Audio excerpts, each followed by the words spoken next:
दोस्तों कुछ दिन पहले जो है हमने यहाँ पे टू कॉलर मैसेज डिलीट कर पे एक वीडियो बनाई थी, जिसमें काफी सारे लोगों ने जो है कमेंट किया था कि व्हाट्सएप पर आप ऐसे मैसेज को डिलीट कैसे कर सकते हो।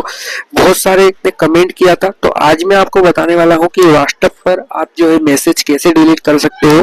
तो ज्यादा से ज्यादा इस वीडियो को लाइक कर दीजिएगा, चैनल को सब्सक्राइब कर दीजिएगा। अगर आप टू कॉलर पर मैसेज डिलीट करना चाहते हो तो आप हमारे चैनल पर वीडियो देख सकते हो। तो चलिए आपको दिखाते हैं किस तरीके से आप व्हाट्सएप पर अपने मैसेज डिलीट कर सकते हो। सबसे पहले व्हाट्सएप ओपन करना है आपको यहाँ पे, और यहाँ पे जिसका मैसेज आपको डिलीट करना है, जैसे हमको यहाँ पे ये वाले मैसेज डिलीट करना है तो ये कुछ इस प्रकार से आपको यहाँ पे ये पूरी यहाँ पे जो है आपको ओनली यहाँ से कर लेना है।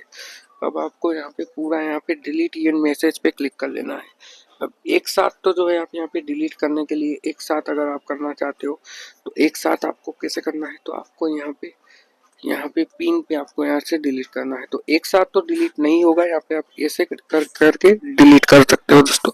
तो इस वीडियो में लाइक कर दीजिएगा, इस वीडियो को चैनल को सब्सक्राइब कर दीजिएगा। आज के वीडियो में इतना ही, मिलते हैं अगले नेक्स्ट